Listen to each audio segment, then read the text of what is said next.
Au centre d'intérêt de cette rencontre, la contribution du Sina Trésor dans la mise en œuvre du plan stratégique de développement 2018-2020.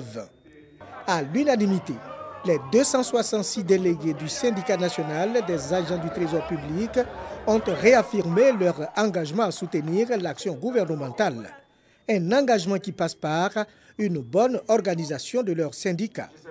Assainir le cadre de travail des agents du Trésor public, leur offrir un cadre de vie décent. Un ensemble de mesures prises par le nouveau secrétaire général. Nous allons terminer l'opération immobilière. Le secrétaire général sortant en a livré plus de la moitié. Sous mon mandat, le projet immobilier sera achevé.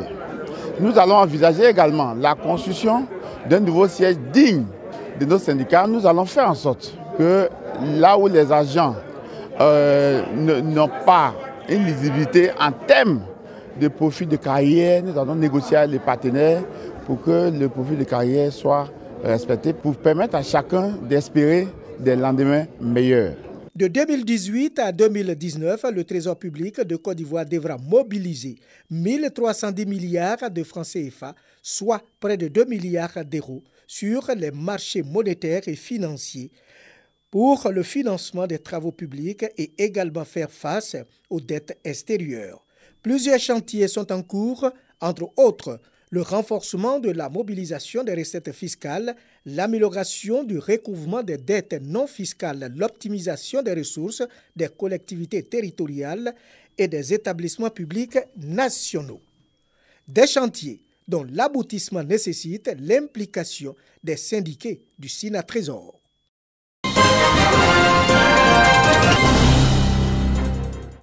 D'Abakala, l'Office ivoirien des parcs et réserves OIPR tient son atelier de suivi trimestriel du plan d'opération 2018 du Parc national de la Komoué. Il s'agit pour l'OIPR et son partenaire, le GIZ, d'apprécier le niveau d'exécution de ce plan. Il était rare d'observer les animaux. Aujourd'hui, ça a bien progressé et les espèces clés qui intéressent le tourisme, comme le coq de Buffon, en tout cas la grande faune, tout est visible comme on le souhaite. Et c'est pourquoi, à partir de cette année, le grand défi pour nous, c'est de voir le volet valorisation touristique du parc. Malgré son statut de patrimoine mondial de l'humanité et de réserve de biosphère, le parc national de la Komoué rencontre encore un véritable problème lié aux menaces par les actions de l'homme. Ainsi, pour mettre fin à ces menaces, l'OIPR a mis en place des activités génératrices de revenus et des micro-projets socio-communautaires au profit des populations riveraines du parc. Nous avons noté pas mal de satisfaction au niveau donc des programmes de gestion tels que l'appui aux populations riveraines du parc national de la Komoué, avec tout ce qui est comme activité génératrice de revenus mise en place.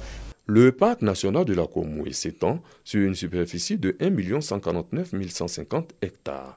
La diversité biologique est composée de 135 espèces de mammifères, 497 espèces d'oiseaux et plus de 1162 espèces végétales. Il constitue avec le parc national de Taï les maillons essentiels de l'environnement écologique. Le parc national de la Komoué a été érigé par l'UNESCO en réserve de biosphère en 1982 et classé patrimoine mondial en 1983.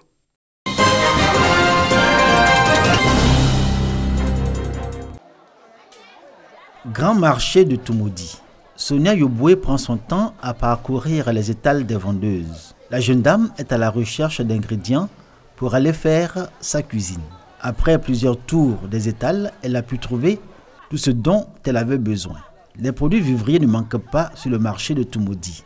Les acheteurs estiment pour autant que le coût de ces produits est élevé. Avant, les choses étaient moins chères, mais maintenant, là, moi, je ne comprends pas.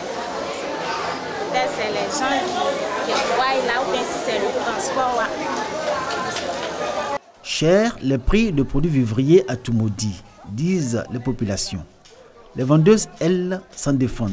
Elles évoquent la rareté des produits et les difficultés d'approvisionnement des marchés de la région du Bélier en produits vivriers. Les produits sont chers parce que ceux qui nous donnent en gros nous donnent cher. Nous aussi, on est obligé de vendre ça cher. Ils vont prendre un Yamsokro. Selon la FENASCOVICI, Fédération nationale de sociétés coopératives de vivriers de Côte d'Ivoire, on dénombre de 1000 producteurs de vivriers dans le département de Toumoudi, répartis dans 10 coopératives. Pour pallier les difficultés auxquelles ces producteurs sont confrontés, les producteurs de Toumoudi, autant que ceux des autres localités qui composent la région du Bélier, ont exprimé le vœu de voir le département doté d'un marché de gros. Ainsi, la FENASCOVICI s'est proposé d'en construire un à Toumoudi, au grand bonheur des 3500 producteurs identifiés dans la région du Bélier. L'acte majeur de la mise en route de ce projet est la pose de la première pierre de l'ouvrage. Du beau monde pour l'événement. Autorités administratives, élus, cadres et associations de productrices. En perspective, le double bénéfice pour les productrices de vivriers de la région du Bélier qui vont disposer d'une plateforme pour une meilleure commercialisation, mais surtout auront la possibilité de renforcer leur capacité d'autonomisation et d'améliorer leurs revenus. Si habituellement nous avons 40% de production, avec les produits bio et autres que nous allons utiliser, nous allons avoir 60% au lieu de 40%. Ça veut dire que la production va augmenter par hectare. Je ne me déplace, je vais à Yamsokro pour chercher choux, tomates, courgettes, tout ça là, pour venir vendre ici. Avec le marché de gros, je pense qu'on va plus se déplacer et ça va nous faire plaisir aussi. Et puis aussi, je pense que ça serait favorable pour nous. Le marché de gros de Toumoudi intègre un vaste programme conçu par la FENASCOVICI avec l'appui du gouvernement. Programme qui vise à doter la Côte d'Ivoire de 50 marchés de gros dans autant de départements.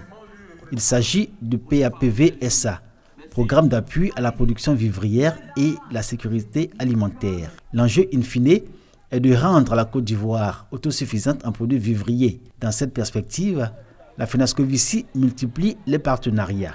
Ici, au siège de la fédération, une convention est signée avec un groupe financier international.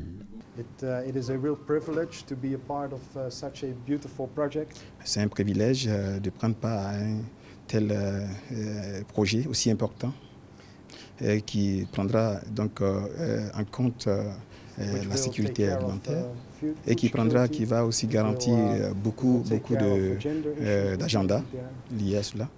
Et c'est vraiment important pour la Côte d'Ivoire.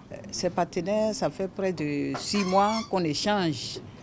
Et je pense qu'on a conclu aujourd'hui en signant ce partenariat entre nous. Il fallait qu'ils acceptent de faire lobby autour de leurs banques pour que nous aussi, nos banques ici, puissent aussi comprendre que ce n'est pas nous seulement que ce qu'ils font, c'est une banque aussi qui est derrière. Et c'est la banque qui a fait les études, qui a donné l'argent pour faire les études. Eux aussi, ils sont derrière. Et aujourd'hui, je pense qu'on est arrivé à la réalisation réellement de ce programme du vivrier en Côte d'Ivoire. La Banque africaine de développement BAD compte parmi les soutiens financiers du programme d'appui à la production vivrière et à la sécurité alimentaire. Retour à Toumoudi. Sur le terrain, les productrices de vivriers sont appelées à tirer le meilleur profit de l'investissement, le futur marché de gros de vivriers de la région du Bélier.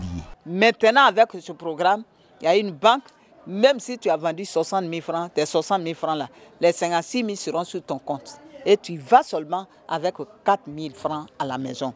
La FENASCOVICI va investir 2 milliards de francs CFA pour le marché de gros de Toumoudi, entrevu comme un marché très moderne. Le programme PAPV-SA prévoit également la construction d'usines de transformation de manioc dans les 31 régions de Côte d'Ivoire et dans le district autonome de Yamoussoukro.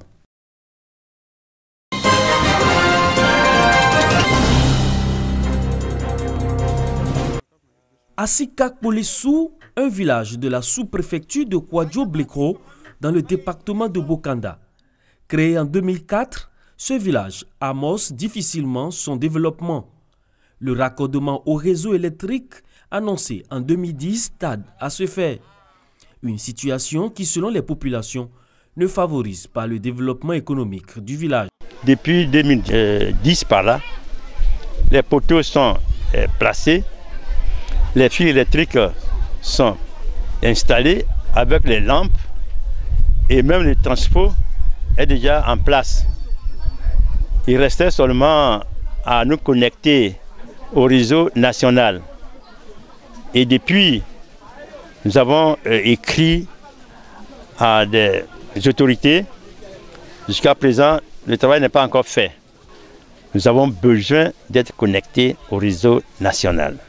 Cette situation ne saurait perdurer car le village d'Asikapolissou a été choisi pour abriter la célébration de la fête de l'indépendance le 7 août prochain dans la sous-préfecture de Kwadjo Bleko. L'indépendance serait dans notre village et les gens qui vont venir, il faudrait que ces personnes-là, ils aient de la lumière dans le village. On ne peut pas rester dans l'obscurité pour faire une fête de l'indépendance. Nous crions aujourd'hui, ayez pitié de nous, donnez-nous la lumière. Asikapolissou est un village de près de 1500 âmes. Les populations de ce village sont donc à pied d'œuvre pour accueillir le 58e anniversaire de l'indépendance de la Côte d'Ivoire, caressant l'espoir d'être raccordés au réseau électrique national afin d'améliorer les conditions de vie des populations.